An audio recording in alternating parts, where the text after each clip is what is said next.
찬성과 Dear Gavin, thanks for the nudge. 찬성과 We apparently got 305장 distracted from our 우리 task. 자주 Your 부르던 letter reminded 찬송입니다. me that we still have a 겸손히 considerable amount of ground to get 이 to. 찬송 So we 제가 already 찬송을 covered how it is 바꿨어요. okay to be white.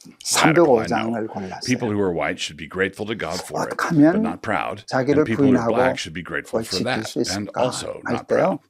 Thanksgiving and conceitedness 내가 are two very different 죄인이라는 거. things. But someone is going to object and say that in a Eurocentric culture, such as ours has been for some centuries now, the white guy has a lot more to be grateful for than does the black guy. He has all that quote-unquote white privilege. But this objection is only an objection if egalitarianism is true, which it isn't. Another name for privileges is blessings, and those who have had more blessings should be all the more grateful for that, and they should be generous and eager to share. 1 Timothy 6, 17 through 19. But this need to be grateful for your whiteness does create a dilemma. Let us say that you come to this settled conviction in your soul. It is okay to be white. You breathe deeply and are satisfied. But if any of the progressives of your acquaintance get wind of this new demeanor of yours, you will almost certainly find yourself assailed and upbraided as a racist pig. In fact, you can also be assailed on those same charges simply for being white. And if you compound your guilt by refusing to acknowledge any guilt, the accusations will automatically ramp up to the next level. You are compounding the sin by refusing to acknowledge any sin in it whatever. But if we've done our work thoroughly here, that won't bother you at all. Every Christian should be comfortable in their own skin, regardless of what color it is. Individual behaviors can change, and under the influence of the gospel, cultures can mature and grow over time, as Paul exhorted Titus regarding the Cretans, Titus 1, 12 and 13. But the blueprints of your DNA, blue eyes, XY, white skin, blonde hair, are both a gift and an assignment from God. Obey your chromosomes. Actually, thank God for your chromosomes, and then obey them. Embrace them. Walk with them. They are to be your lifetime friends. However, this will create a new challenge for you, and that is our topic for this go-around. You will at some point find yourself in company with other white people who are also being harangued as racist pigs, but their attitudes, demeanor, and arguments seem to be strikingly different from yours. The left lumps you all together, but a number of these people will lump themselves together with you as well. They want solidarity on the basis of color alone, regardless of what faith or worldview undergirds the understanding of that color. You are grateful to God for your heritage, because it is the one that God gave to you. When someone gives you a birthday present, you say thank you, and you say thank you for the gift that you were actually given. You are grateful for it. But suppose you're watching someone else receive a birthday present, but instead of saying thank you, he went and said something like, "This vindicates my claim to be the heir of the throne of Mundanar and suzerain of all the waterways to the west. I am of the true seed royal, and I will receive your embassies and tributes now." You were both given something, but you think you got a necktie for which you are grateful. He also got a necktie, but he has discerned in it the blue and yellow stripes of an ancient heraldry that he just made up, and so starts making his grandiose claims. In short, you are dealing with a weirdo. But wait, let us compound the problem. Suppose the world is being run by a different brand of weirdo, the leftist weirdos, the makers and manufacturers of Clown World.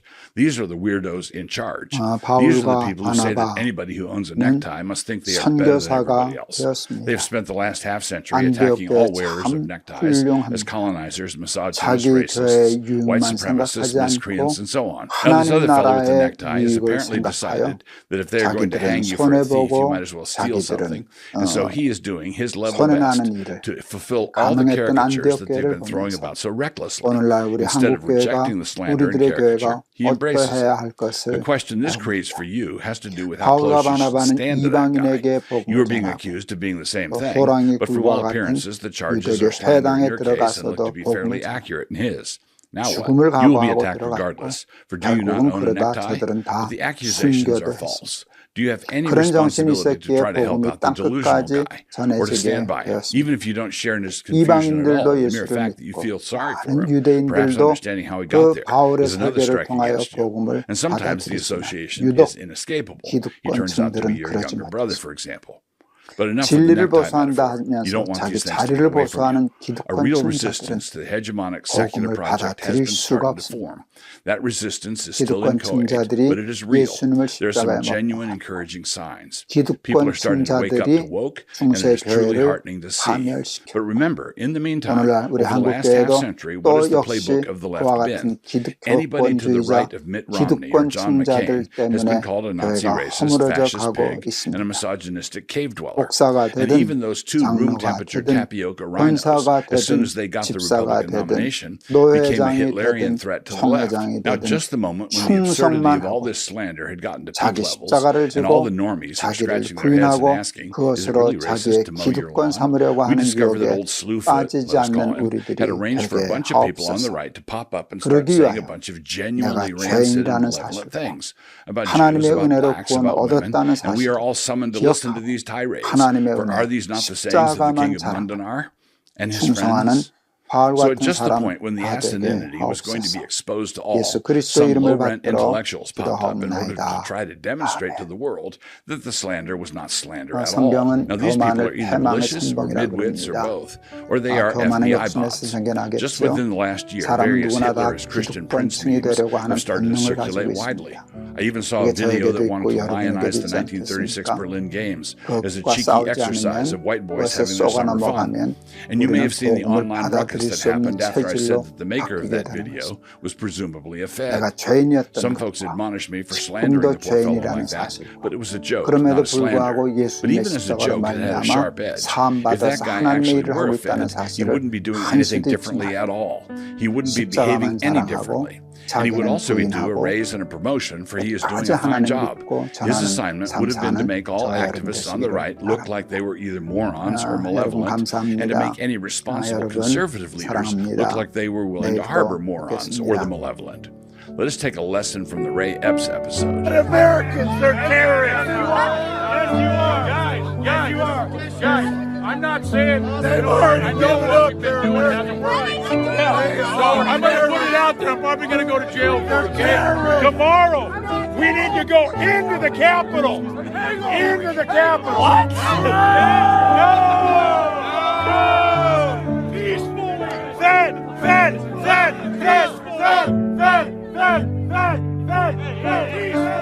We are freedom. We are peaceful. That's what it's about. It's not about hurting people. The guy in the video here who started shouting Fed at Epps was not slandering him. Moreover, he was not slandering him, even if it turned out that Epps was just an idiot, not a Fed at all. If you don't want to be called a Fed, then don't act like a Fed. So the only reason you should be willing to be close to any of these guys would be for the sake of fighting with them. Dead flies putrefy the perfumer's ointment and cause it to give off a foul odor. So does a little folly to one respected for wisdom and honor. Ecclesiastes 10:1, NKJV. Their folly has the capacity to be far more destructive in your life than any judicious cautions from you have power to influence them for good. At this point, someone is going to ask you about Netter, the no enemies to the right doctrine. Isn't there some wisdom in that? Yes, there is, but always be cautious. First, if God has enemies on the right, and he most certainly does, then I should also. There are God haters over here with us, and that bile and hatred will come out at some point.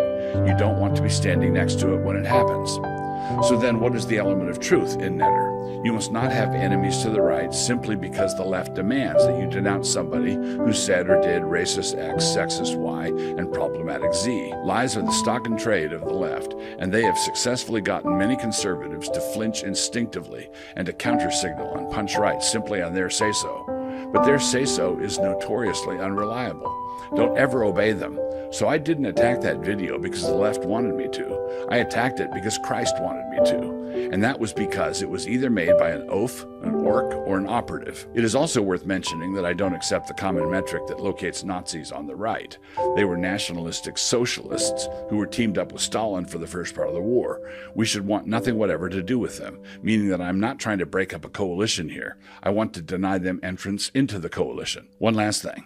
The most charitable evaluation from the options I listed above would be oaf. But let's make it even more charitable still. Remember that we live in oafish times, and that a lot of the alt-right has been shaped by the world of gaming, Instagram, Twitter, memes, and cosplaying. A lot of these guys could be brought to their senses in a healthy community where people are living actual lives out in the real world. There they would be able to learn that there's far more to masculinity than picking a crusader with laser eyes for an avatar. And remember, this digital world does have one ameliorating quality. They are 예수께서 not actually 가버나움에 hating real 들어가시니 Jews. 한 Their enmity 백부장이 is 나와 reserved for the 간구하여 Jew game 이르되 pieces in their Dungeons 주여 and 내 Dragons 하인이 setup. 중풍병으로 Cordially in 집에 Christ, 누워 Douglas 몹시 Wilson. 괴로워하나이다. 이르시되 내가 가서 고쳐주리라.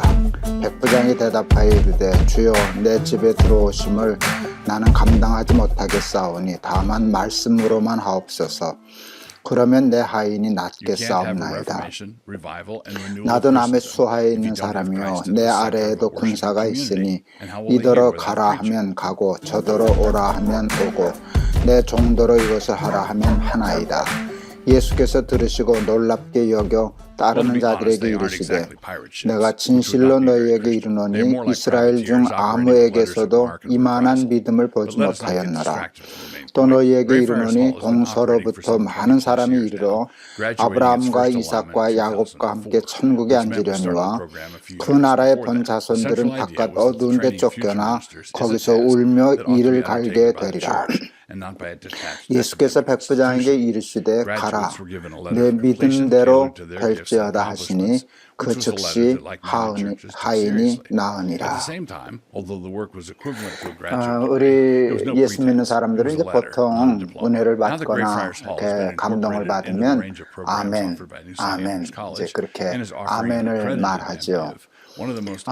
예수님이 이제 말씀하실 때 이런 이제 표현들이 있어요. 내가 너희에게 이르노니 하고서 이제 말씀을 하시는데 어떤 경우에는 내가 너희에게 이르노니라는 말씀 앞에 내가 진실로 진실로 너희에게 이르노니 하는 진실로라고 하는 단어가 더 추가되는 경우가 있어요.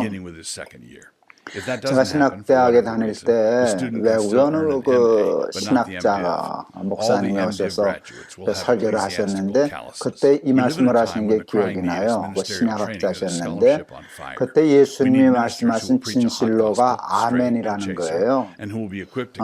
그리고 그 진실로라고 하는 말씀을 하실 때 보면 앞에 예수님을 감동시킨 사건들이 있다는 거예요. 그래서 예수님이 그 일에 그 사람에 감동하셔서 그 일과 그 사람을 얘기하려고 하실 때 내가 진실로 너희에게 이르노니 이런 표현을 쓰신다 라고 일러주셨어요. 그리고 이제 예를 든 것이 이제 둘이 기억이 나는데 하나는 오늘 백부장 얘기고요. 또 하나는 십자가의 강도가 예수님 하나님 나라 가실 때 나를 기억해 주십시오 라고 얘기했을 때 예수님이 내가 진실로 진실로 너에게 이르노니 내가 오늘 나와 함께 낙원에 있으리라. 십자가 강도가 회개하고 예수님께 구원을 부탁할 때 예수님이 감동하셨다 하는 말씀이 아직도 이렇게 기억이 납니다. 오늘 백부장을 만난 후에 예수님이 몹시 감동하셨습니다. 그래서 오늘도 예수님이 백부장 얘기를 하시면서 진실로라는 말씀을 쓰셨어요. 내가 진실로 너희에게 이르노니 이스라엘 중에서도 이만한 믿음을 보지 못했다 하고 칭찬과 감동을 표현하신 것을 볼 수 있습니다.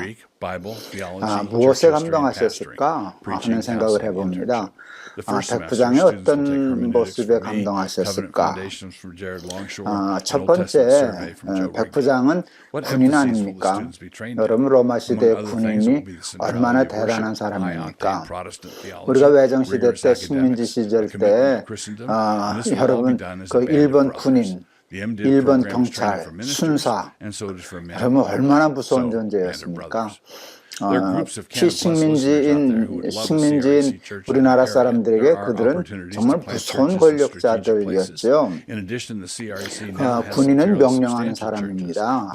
유대인들에게 명령하고 지시하고 그러는데 로마 군인 백부장이 예수님을 찾아와 예수님께 부탁을 하였다 하는 것이 예수님을 감동시켰을 것이다 하는 생각이 듭니다. 그것은 겸손함입니다. 자기를 높이려고 하지 않고 자기를 낮추려고 할 때 그건 언제나 사람을 감동하고 감동시키고 또 하나님도 감동시키는 것이 아닐까 하는 생각을 합니다. 그런데 그 겸손이 참 어려워요. 저 키워주신 목사님이 뭐 이름을 밝히지 않으렵니다. 어느 목사님 얘기를 We explain away feminine responsibilities today far more readily than we do with responsibilities for men, and this is part of the false flag movement, which consistently lets men off the hook. If wives don't have to follow, then men don't have to lead. We have done this so much that scarcely anyone knows anymore what we do mean by submission. So I'm just going to say that the Bible teaches submission for wives, and it is a glorious thing. 그분의 겸손은 흉내도 낼 수가 없어.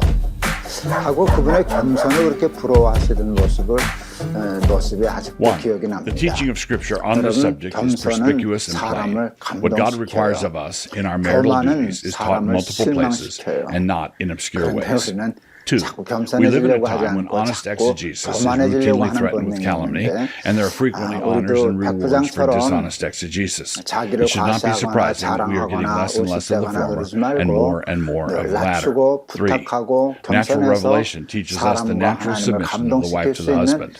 These realities are in our bones, and the revolt against them lies at the foundation of our current cultural madness. 4. The scriptural requirements are entirely consistent with this natural revelation. The God who created the world and who fashioned us in his image as male and female is the same God who inspired the writers of Scripture. Whenever natural revelation and special revelation appear to conflict, they do not ever contradict in fact. We should submit to the express words of God, and in this case there is not even an apparent contradiction. 5. The Bible does not require a universal submission of women to men or the necessary submission of any given woman to any given man.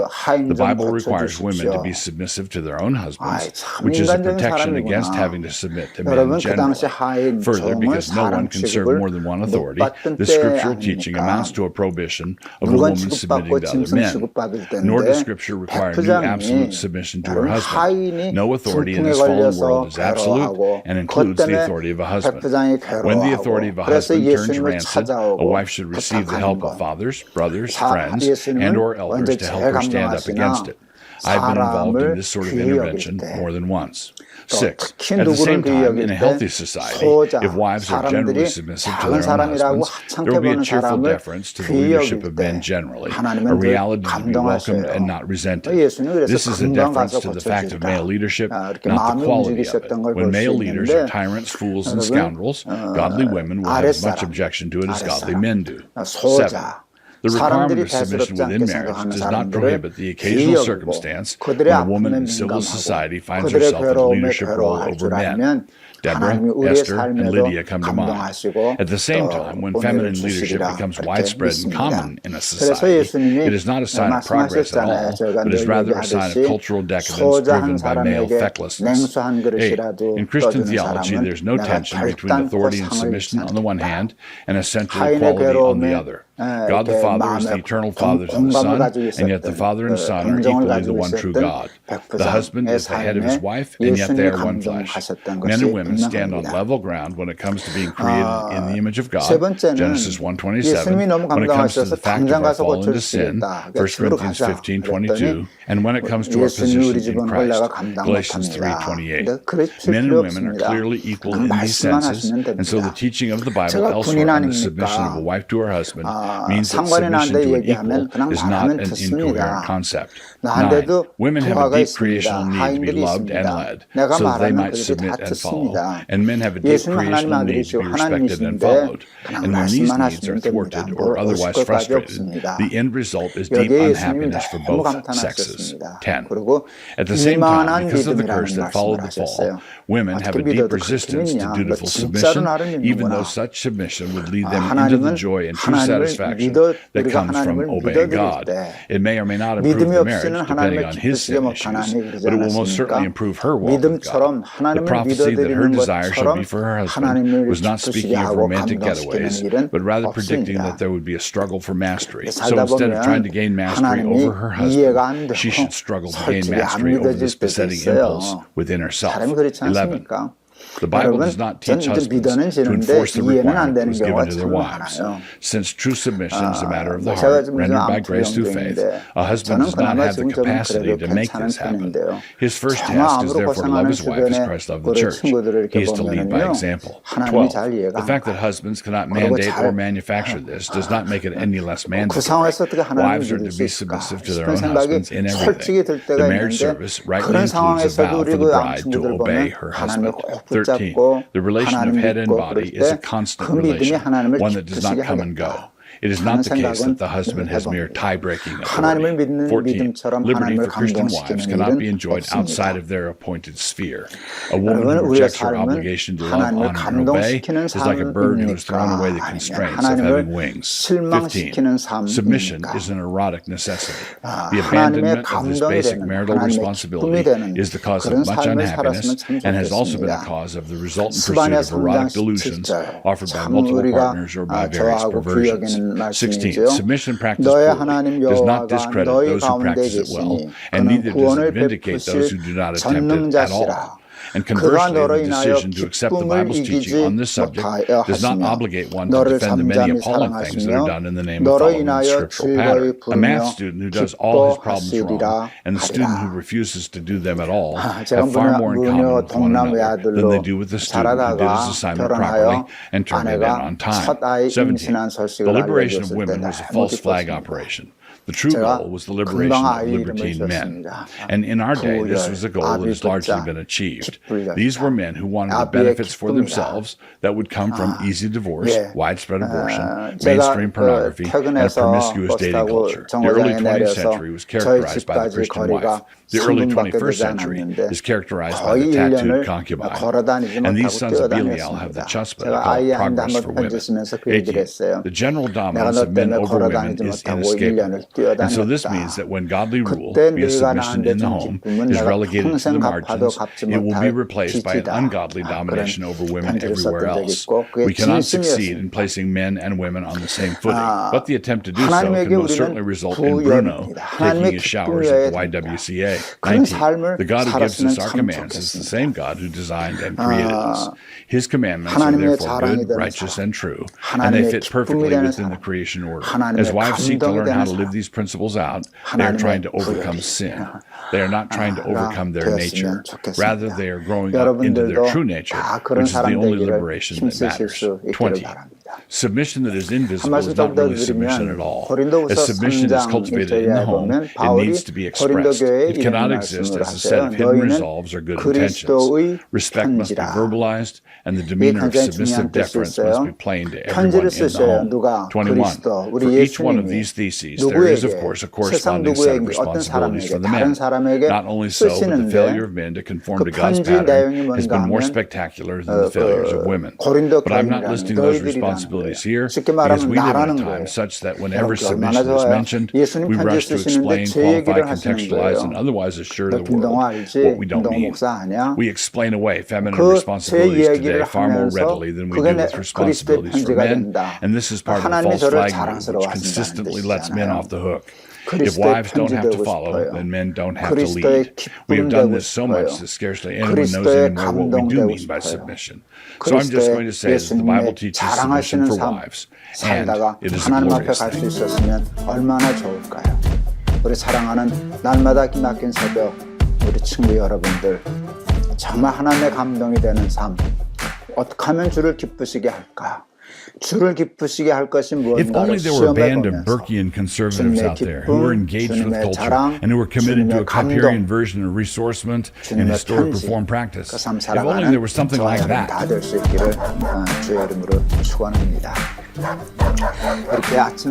Introduction. One of the things that everybody needs to be braced for is a spate of articles, books, think pieces, documentaries, and the like on the rising threat of Christian nationalism. That being the case, you are likely to hear a lot about it from me as well. I intend over the coming months to sharpen my machete of disobfuscation and, together in fellowship with you, to clear out some of these thickets. Let us begin with a definition, just so we keep things perfectly clear. A Christian nationalist is anyone to the right of Susan Collins.